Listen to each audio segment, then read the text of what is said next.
Salut cher ami, depuis que moi je lis les Écritures, il n'y a pas de jour où j'ai vu une personne qui a eu un songe et du coup il a prié pour le songe.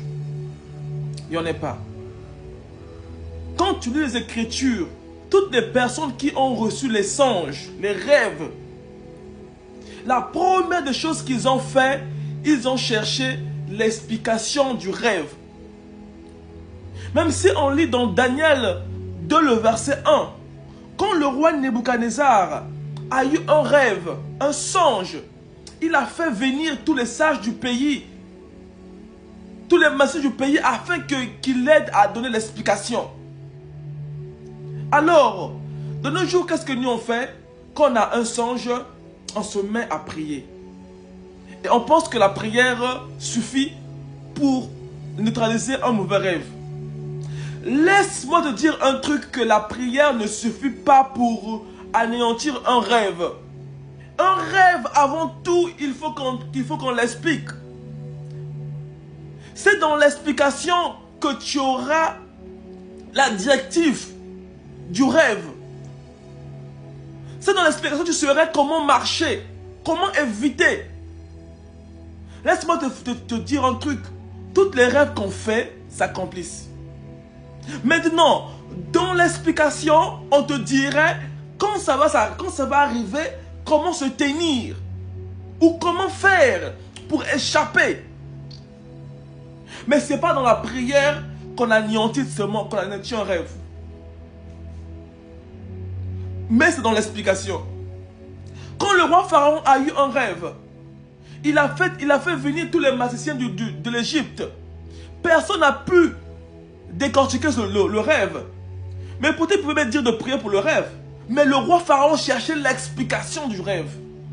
Mais pourquoi jusqu'à présent, nous, les enfants de Dieu, on ne cherche pas qu'on nous explique les rêves qu'on fait? Voilà pourquoi on remarque jusqu'à présent, quand tu fais un bon rêve, un mauvais rêve, surtout les bons rêves ne s'accomplissent pas. Parce que quoi? On ne cherche pas l'explication. Parce que si on continue, c'est quand Joseph est venu décortiquer le rêve, expliquer le rêve de Pharaon. Et c'est après l'explication qu'il a donné comment faire pour échapper à ce rêve.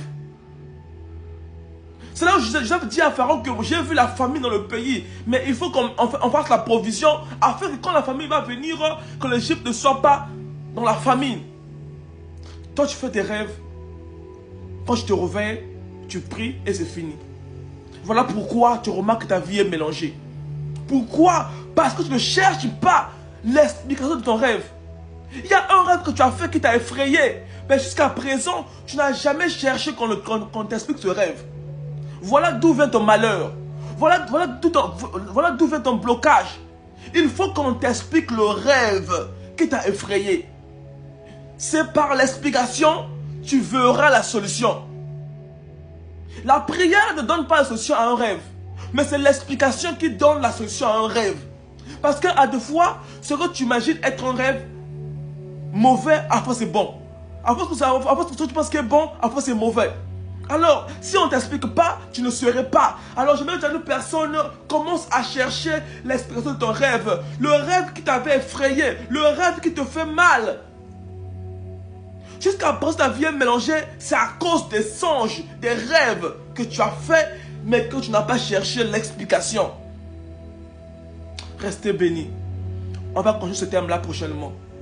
Mais commence à chercher l'explication de ton rêve. Toi qui as des rêves que tu ne comprends pas, cherche les gens qui décortiquent les rêves, ils vont t'expliquer. La prière ne suffit pas. Reste béni. Amen.